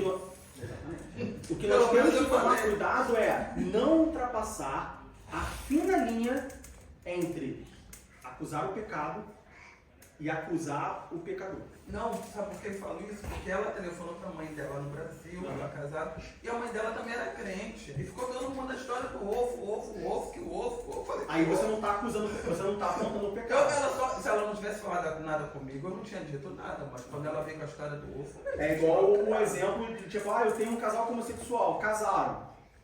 Você não precisa falar nada. Ah, porque eu casei com meu marido e tal, o que você acha? Eu acho errado. Você me perguntou, eu falei. É diferente de você falar assim, ai, que lindo, que os pombinhos sejam muito felizes. Mas você não está fazendo pecado. A linha é muito tênue. Cuidado para você não ultrapassar. Nós, como igreja, nós temos que acusar o pecado e amar o pecador. A gente não pode, de maneira nenhuma, amar o pecado e acusar o pecador. Mas eu acho que só a forma que o discurso, por exemplo, uma criança de 10 anos ficou grávida. Provavelmente não foi uma coisa voluntária. Foi uma coisa de um... Tem toda uma história provavelmente terrível. Exatamente. Então você fala, nossa, eu acho essa situação terrível, mas já que ela está grávida, eu como sou contra o aborto, eu sou a favor, e se a gente vai dar o apoio, não estou esperando que ela seja mãe, pode dar para adoção, porque é uma história meio complicada, cada um é que... Eu vivo isso sempre como meu trabalho, quando as meninas estão grávidas. Imagina. Se me perguntarem, eu digo, ó, eu Foi igual a sou semana contra. passada, não sei se foi a semana passada, semana Eu sou passada, contra, eu digo lá, fica todo mundo. Eu não lembro quem foi que perguntou, falou, ah, se eu matar alguém em legítima defesa. Semana passada. Foi semana passada? Se eu matar alguém em legítima defesa, é pecado ou não é? O que a Bíblia diz? Não? Não matarás. Não matarás. Ela não fala, não matarás se não for... Não, não matarás. Matar é pecado. Ah, mas foi em legítima defesa, ameaçou minha vida, minha mulher, meu filho, invadiu a minha casa, não sei o quê. Aí, se eu não me engano, acho que fui eu que falei. Então ora para isso, para você não passar por essa situação. Mas que é pecado. Tem gente que acha que matar em legítima defesa não é pecado. Não, continua sendo. Porque na Bíblia não tem si. A Bíblia não tem condições. Ela fala, não matarás. Eu acho que tem muito dessa tradição evangélica, que é tudo que os Estados Unidos passa, que aparentemente é um país cristão, de fachada. O que eles fazem tá certo. E eles fazem muito a pena de morte, eles fazem cadeira elétrica, essas barbaridades todas. E tem guerras, é um país muito que vive de guerras e tem pastores dentro do próprio exército. Então é dentro dessa tradição que as pessoas às vezes ficam tentando se respaldar, né? Redefinição de termos históricos. E aí a gente tem dois exemplos bem recentes. O primeiro foi do Alvo Mascanelli, que um cantor, não, porque é um absurdo, porque é racista, Alvo Mascanelli, não sei o que, meu irmão. Isaías fala sobre Alvo Mascanelli. Não sou eu, não é você, é Isaías. Então você tem que mudar a Bíblia, porque agora falar Alvo Mascanelli é uma expressão racista. E teve um outro exemplo de uma igreja batista nos Estados Unidos, que eles soltaram uma nota, que o pastor pregou e o pastor falou sobre trevas e luz. E aí na Bíblia, luz e trevas, trevas na Bíblia tem uma conotação de mal, de ruim, porque é a ausência de luz. Jesus é a luz. Se tem a ausência de luz, tem a ausência de Jesus. Se tem a ausência de Jesus, você tem o mal. E aí parece que teve uma pregação sobre isso, e aí a igreja, não foi a mídia, a igreja, os membros da igreja, se manifestaram contra o pastor, porque ele usou a expressão trevas de maneira pejorativa, e aí tinha negros. E aí a igreja emitiu uma nota se desculpando pelos termos utilizados na pregação. Políticas correctness. Por fim, mudança do foco do pecado e da redenção para a justiça pessoal. E isso é o mais perigoso de todos. É o que está... É você pegar crentes e transformar eles em militantes por causas sociais. É você pegar a igreja que tem como missão, como compromisso, levar o evangelho à tua criatura e falar que a igreja ela tem que cuidar agora dos pobres, e não, porque pobreza, e causa social, justiça social. Vou chegar cá, respira fundo. A gente vai chegar lá. Mas a mudança do foco do pecado e da redenção para a justiça pessoal. É a justiça social. A igreja existe para condenar o pecado, amar o pecador, denunciar o pecado, amar o pecador, pregar o evangelho. Essa é a missão da igreja. Principal. Missão primária, missão secundária. Missão primária da igreja. Ide e pregai o evangelho a toda criatura. Essa é a missão primária da igreja. A sua missão primária como cristão é ir e pregar o evangelho a toda criatura. Missão primária, entendeu? Primário vem antes de secundário. Primeiro você prega o evangelho, depois você faz outras coisas. A sua missão primária é pregar o evangelho a toda criatura. A missão primária da igreja não é denunciar a desigualdade social. A missão primária da igreja não é denunciar a desigualdade no mundo. A missão primária da igreja não é que todos possam ter tudo em comum. A missão primária da igreja não é diminuir a quantidade de bilionários no mundo e aumentar a quantidade de pessoas. Não é só. A missão primária da igreja é ide e pregai o evangelho a toda criatura. Não vá dizer, ou não pense, que eu estou falando que a igreja não tem que cuidar dos pobres. Eu disse e repito, a missão primária da igreja é ide e pregai o evangelho a toda criatura. Se a igreja cuida dos pobres, mas não prega o evangelho, ela está errada. Primeiro ela prega o evangelho, depois ela cuida dos pobres. Cuidar dos pobres jamais vai ser mais importante do que denunciar o pecado. As igrejas hoje, elas estão preocupadas com os pobres, preocupadas com a desigualdade social, preocupadas com as camadas baixas da sociedade e estão esquecendo de denunciar o pecado. E estão esquecendo de pregar o evangelho a toda criatura. São igrejas com pautas socialistas, leninistas, marxistas. A igreja, ela não é capitalista, socialista, comunista, o ista que você quiser. A igreja, ela tem uma missão, simples e direta: pregar o evangelho a toda criatura. Essa é a missão primária da igreja. Depois que ela cumprir a missão primária dela, aí ela faz o que você quiser, ela faz outras coisas. E pode ter certeza que se o compromisso da igreja nesse objetivo primário estiver com a Bíblia, todas as outras coisas que ela fizer vão ser decorrentes da Bíblia. E ela não vai fazer nada de errado. Então esses cinco são cinco sinais do progressismo. Reinterpretação da visão da Bíblia, valorização das experiências pessoais sobre a verdade objetiva, ou seja, não, depende, comigo é diferente. Tal. Reinterpretação de doutrinas não cristãs essenciais, redefinição de termos históricos. A Bíblia não precisa ressignificar. A Bíblia não precisa redefinir termos. Não, a Bíblia é a palavra de Deus. Mudança do foco do pecado e da redenção para a justiça social.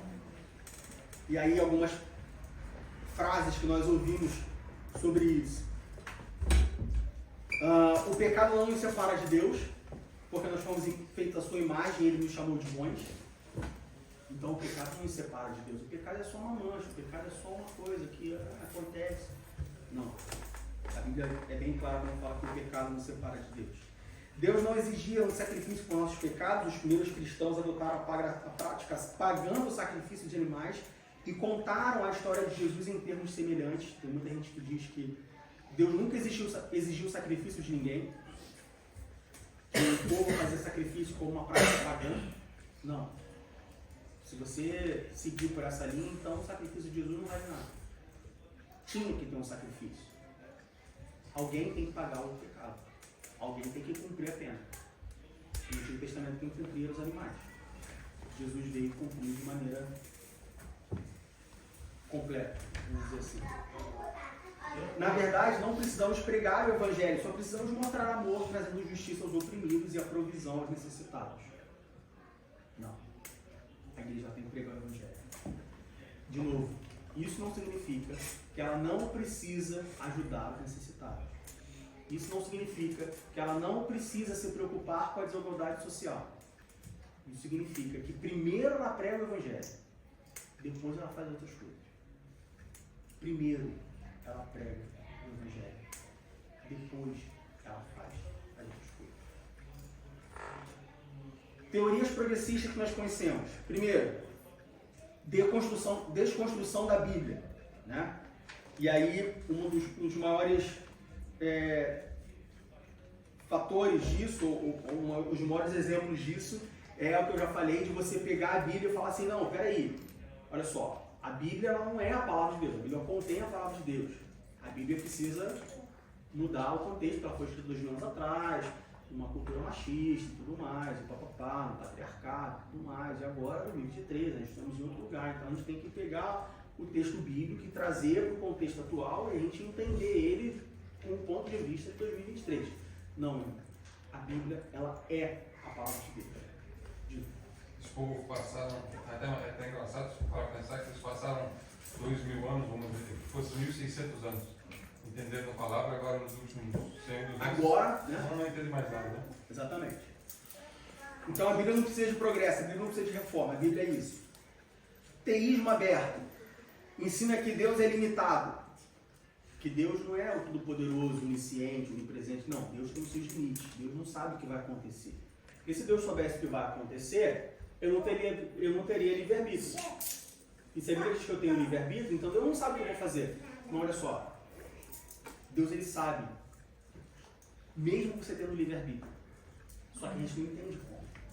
Da mesma maneira, eu já falei aqui, que nós não entendemos como que Deus pode ser amor e justiça ao mesmo tempo. Porque nós, humanos, entendemos que amor é diferente de justiça. Mas Deus, ele é justiça e amor ao mesmo tempo. Então a gente não consegue entender como que eu tenho o livre-arbítrio de fazer o que eu quero. Mas Deus é onisciente e já sabe o que eu vou fazer. Mas se ele sabe o que eu vou fazer, então eu não faço aquilo que eu quero, eu faço aquilo que eu acho que eu quero. Então olha só, acontece. Você pode não saber entender. Um dia, talvez, a gente entenda. Mas Deus, ele é onisciente. Deus, ele é todo-poderoso. Deus não é limitado de maneira nenhuma. É porque as pessoas tendem a colocar, em relação a Deus, né? Estamos falando de Deus. Colocar Deus é amor e justiça, colocar a justiça como antônimo de amor. Exatamente. Entende? Deus, ele é justiça, mas ele continua amando. É igual um pai que corrige o filho, mas continua amando. Entende? Mesmo que Deus vá, no juízo final, julgar a todos que não se renderam, não aceitaram o sacrifício de Jesus, mas Deus, ele se compadece do que ele está fazendo, porque ele não tem prazer na morte do ímpio. Entende?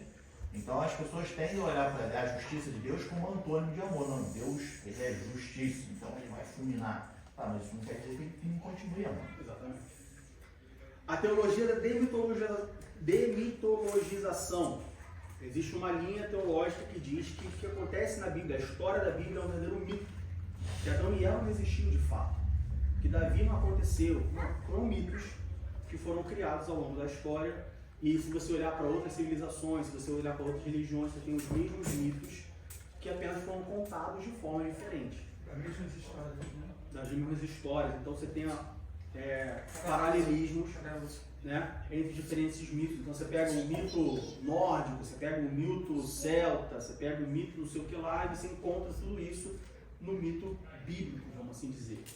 Mas também as mesmas histórias, né? Moisés você encontra no Corão, né? Isso. É aquela briga, né? Isso. Você tem esses paralelos. Teologia da libertação. A teologia da libertação propõe um engajamento político dos cristãos na construção de uma sociedade mais justa e solidária. Marxismo cultural. Isso não é Bíblia. Veja bem, nunca que a igreja vai conseguir transformar a sociedade numa sociedade justa. Não luta essa luta, porque você já perdeu. Sabe por quê? Porque o mundo hoje, ele já é no maligno. O mundo hoje, tudo que acontece nele é decorrência do pecado. Para você conseguir transformar a sociedade numa sociedade justa, num mundo de paz, você tem que vencer o pecado. E tu não é ninguém para vencer o pecado. Então, se você entende que a tua missão como igreja é transformar a sociedade numa sociedade mais justa e solidária, nem começa, tu já perdeu. Se preocupe em pregar o Evangelho, porque o Evangelho de Jesus Cristo, esse sim, tem poder para transformar, não a sociedade, ou a sociedade também, mas principalmente o indivíduo. E aí, se você olhar para os exemplos, você vai ver lugares, você vai ver famílias que eram injustas, famílias que sofriam e que foram transformadas pelo poder do Evangelho. Então prega o Evangelho. Não se preocupa em transformar a sociedade. Não se preocupa, porque o meio ambiente, porque a sociedade, porque os pobres, porque a guerra, porque o refugiado. Irmão, prega a Bíblia. depois que você pregar a Bíblia, depois que você pregar o Evangelho, aí você se preocupa com outras coisas, mas primeiro você prega a Bíblia. Porque o Evangelho, ele transforma o refugiado, ele transforma o pobre, ele transforma a desigualdade, ele transforma tudo isso. Mas só o Evangelho. Porque só o Evangelho consegue convencer o homem do pecado e do juízo. E se o homem não for convencido do pecado e do juízo, ele não vai mudar. Não vai. Não vai. Diga. Mas eu discordo num certo ponto, porque eu acho que cada pessoa que você fala do Evangelho, isso me fascina no cristianismo, você está fazendo esse mundo melhor através da palavra. Porque vai ser um menos que vai roubar, vai ser um menos que vai ser... E se transforma, por exemplo, eu aprendi isso na universidade aqui, é que todos esses padrões que nós temos de como tratar o homem, de direitos humanos, são todos cristãos, não existiam. Tudo isso veio do Torá. Então a gente já fez muito por esse ponto. Antes era eu falei isso no curso das mulheres aqui, era um tal de matar a criança, cortar a cabeça, era o normal. O tempo não está bom, vamos fazer. Mas quem fez isso? Foi o homem? Não foi. Eu estou dizendo do Evangelho. Quanta coisa já mudou e quanta coisa já melhorou hoje em dia quando nós falamos, quando levantamos a bandeira de direitos humanos, são valores cristãos, meu Deus. Não são exatamente valores por isso budistas, que não são valores muçulmanos, não são valores hinduístas, são valores cristãos. É exatamente por isso que nós temos que olhar para o passado e olhar para a Bíblia e falar assim, bom, se eu quero combater a desigualdade social, eu prego a Bíblia, eu prego o Evangelho. É verdade. Só que a igreja hoje ela faz o quê? Ou muitas igrejas fazem o quê? Ao invés de elas combaterem a desigualdade social, a injustiça social, e papapá e tudo mais, com o Evangelho, ela faz, não, o amor, vem cá e tudo mais, vamos ajudar. Tá, mas o pecado? Porque não adianta. Não adianta você pegar um mendigo, dar um prato de comida, um banho, cortar o cabelo e uma roupa nova, sem falar do amor de Jesus. Não adianta. Ele vai voltar para o mundo, semana que vem vai pegar ele e vai fazer a mesma coisa. E ele vai voltar para o mundo e vai fazer a mesma coisa. Claro, você não pode também pegar um mendigo com fome, com frio, senta aí que eu vou falar de Jesus para você. Não, você está sendo ignorante. Você cuida dele. Isso é Tiago de Deus. Você dá uma roupa, você dá um banho, você corta o cabelo. Tá quentinho? Tá confortável? Tá com o bucho cheio? Vem cá que eu vou te contar sobre Jesus agora. Mas precisa ter o Evangelho.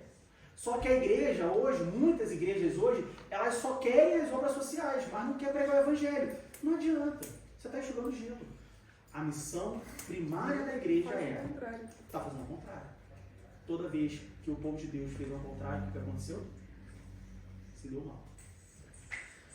E nós temos várias.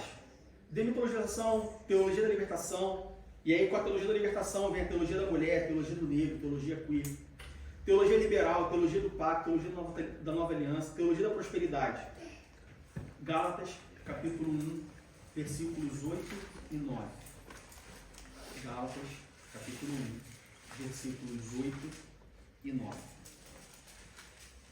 Mas ainda que nós mesmos, ou um anjo do céu, vos anuncie outro evangelho, além do que já vos tenho anunciado, seja anátema. Assim como já vos dissemos, agora de novo também vos digo, se alguém vos anunciar outro evangelho, além do que já recebestes, seja anátema. Cuidado com as teologias. Mais uma vez, teologia é o que o homem fala de Deus. A Bíblia é o que Deus fala dele mesmo. Não siga teologia. Não siga teólogos. Eu conheço uma pessoa, não, porque eu vou para uma igreja, mas eu estou procurando uma igreja que é a teologia da nova aliança. Não, eu estou procurando uma igreja que é a teologia do pacto. Teologia. Esquece a teologia, meu irmão. Bíblia. Leia a Bíblia. Eu costumo dizer, leia a Bíblia e construa a sua teologia. Estude a Bíblia e construa a sua teologia. Isso não significa, então quer dizer que eu vou... Está sendo aí hipócrita, Diego, porque você está falando que a gente não tem que se preocupar com teologia, mas a igreja tem um seminário teológico. Não. Eu não estou falando que você não tem que estudar a Bíblia, não tem que... De novo, a teologia existe teólogos existem para descobrirem as escrituras no sentido de facilitar o entendimento, facilitar o acesso, organizar as doutrinas para que você possa estudá-las a fundo. O que eu estou falando é, não siga uma teologia. Tem pessoas que seguem a teologia e não, é esse aqui. Não, fique com a Bíblia. Sempre que você ouvir uma teologia da libertação, tá, o que a teologia da libertação diz? A, B, C ou D. Tá, o que a Bíblia diz? Não, a Bíblia aqui ela fala uma coisa diferente. Então fica com a Bíblia. Teologia da Nova Aliança, o que ela diz? Ela diz 1, 2, 3, 4. Tá, o que a Bíblia diz? A Bíblia diz 5, 6 e 7. Não, peraí, então esquece aquela teologia. Fica com a Bíblia. Só que para ficar com a Bíblia, tu precisa conhecer a Bíblia mesmo. Para ficar com a Bíblia, tu precisa ler a Bíblia. Para ficar com a Bíblia, tu precisa entender a Bíblia. Diego, mas é difícil, mas eu não entendo. Então ora. Pede a Deus. Mas tu precisa entender. Nós temos pessoas que são enganadas. Ontem, eu tive um papo desse com a Fabiana. Pegou uma mulher aí, ensinando um negócio aí. Tu pega para ler, mas onde que está isso na Bíblia? Não, porque aconteceu, não sei o quê, porque foi, é por isso. Tá, mas aonde na Bíblia está escrito isso? Não tem na Bíblia escrito. E a pessoa falou como se fosse verdade. E as pessoas seguindo. E as pessoas, tipo, caramba, olha que legal, caramba, abriu minha... Mas a Bíblia não diz. Tu está sendo enganado. Com teologia errada. Se preocupa com a Bíblia. A Bíblia, o próprio Deus fala de ele mesmo. Você quer falar uma coisa? Diga. Com base na Bíblia, eu acho que daqui a pouco, ou já estamos a ter problemas. Não sei se os irmãos sabem, tem novas versões da Bíblia a serem imprensas. Tem muita coisa a mudar na Bíblia. Então, até que ponto nós vamos dizer a alguém segue a Bíblia e não a teologia? Se está tudo a mudar. Jesus Cristo já é um assassino na Bíblia. Como que você faz? Conhecendo. Se você conhecer o texto bíblico, você vai saber que as novas Bíblias estão erradas. Exato. Mas eu só comprei uma Bíblia nova, uma nova impressão. E sabe que isso é errado. Por isso você precisa estudar. E aí, eu sempre falo, crente ele tem que ter mais de uma Bíblia. Crente não pode ter uma Bíblia só. Tem que ter mais de uma Bíblia. Diferentes idiomas, se possível. Diferentes versões. Para você poder comparar. Então você pega uma Bíblia impressa em 2023, procura uma impressa em 2010, procura uma impressa em 90. Procura. 2023, você tem uma coisa boa no mundo é que você consegue as coisas. Você vai conseguir em algum lugar, algum sebo, alguma coisa você vai conseguir. Mas você precisa conhecer. Senão você vai... Eu já vi pessoas... Não, porque olha essa Bíblia legal que eu comprei, Bíblia nova, bonitona e tal, não sei o que. É legal, interessante. Não era uma Bíblia, era uma paráfrase. O que é uma paráfrase? Alguém pegou a Bíblia e reescreveu aquilo que entendeu da Bíblia. Não é uma tradução da Bíblia. Não é uma outra versão, como a gente tem a corrigida, a atualizada, a linguagem de hoje. Não, é uma paráfrase, completamente diferente. E olha que essas traduções da Bíblia já têm uns pontos divergentes. As paráfrases são piores ainda. Tem uma que fala que, acho que é a nova versão internacional, que em vez de falar para resistir, o diabo fala para enfrentar o demônio. Eu também já li essa uma vez. Pois é. Enfrentar o demônio. Tem uma que diz em João 6 que Jesus não disse quem tem pecado atira a primeira pedra. Diz Jesus pegou, atirou a primeira pedra, matou Maria Madalena. É bem grave. As pessoas consomem isso. Só que tem coisas, como por exemplo da pedra, que a gente olha e fala assim, pô, claro que isso. Mas resistir e enfrentar, tem gente que gosta. Tem gente que não, agora eu tenho que enfrentar Satanás, eu tenho que ir lá e combater, não sei o quê, e eu vou chutar santo, eu vou invadir o terreno de macumba. Tá errado. Tá errado. Para nós encerrarmos, a primeira coisa, entre Deus e o homem, fique sempre com Deus. Sempre com Deus. Independente de quem seja, se for eu, Se eu falar alguma coisa e você confronta na Bíblia e a Bíblia te falando diferente, fica com a Bíblia, não fica comigo não. Fica com a Bíblia. Se eu sou homem, eu sou pai. Diego, olha só, você falou aquilo naquela pregação, você falou aquilo naquela aula, olha só, a Bíblia diz diferente, Diego, a Bíblia não está falando isso não. Eu fico com a Bíblia. Não importa quem seja. Não importa se for o pastor. Entre Deus e o homem, fique com Deus. Entre a Bíblia e a teologia, fique com a Bíblia. Porque a Bíblia é o próprio Deus falando dele mesmo. Não siga as pessoas. Ah, mas eu acho porque fulano disse, porque eu ouvi uma vez o pastor falando isso. O que a Bíblia diz? O que as outras pessoas falam podem servir para o nosso norte, para a nossa direção, para a gente entender. Mas se chegar no momento onde as pessoas falaram A e a Bíblia diz B, fique com a Bíblia.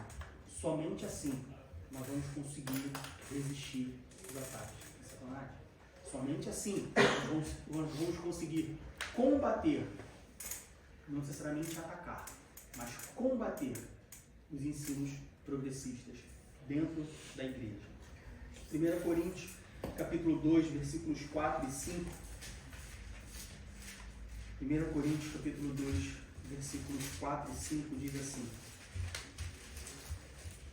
a minha palavra e a minha pregação não consistiram em palavras persuasivas de sabedoria humana, mas em demonstração do Espírito e de poder, para que a vossa fé não se apoiasse em sabedoria dos homens, mas no poder de Deus.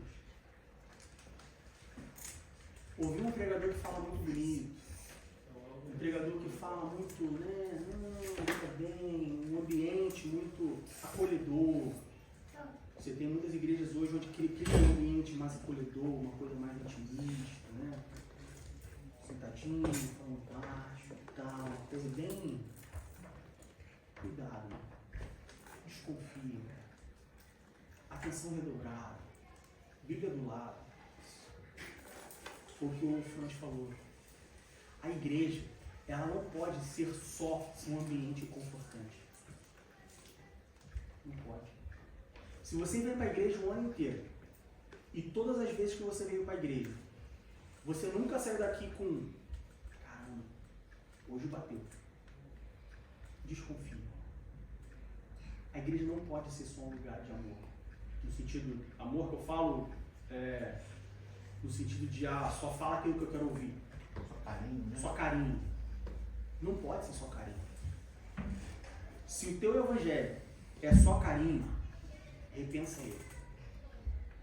A Bíblia não é só carinho. Deus, ele é Deus de amor. Mas ele também é Deus de justiça. Ele também é Deus de correção. Deus é Pai, mas também é Senhor. Ele é os dois ao mesmo tempo. Nós não conseguimos entender, como o nosso pastor disse, a gente entende que a justiça é antônimo de amor, que Pai é antônimo de Senhor, mas ele é Pai e Senhor. Então, se o teu evangelho, se a igreja que você está seguindo, se o que você está ouvindo é só carinho, é só carinho, me sentindo bem, me levantou, está me levantando, está me deixando animado, cuidado. Bota a Bíblia do lado, analise o que está sendo pregado, analise o que está sendo ensinado, analise o que tem sido cantado. Existem músicas de louvor a Deus e existem músicas de louvor ao homem. O nosso objetivo é louvar a Deus.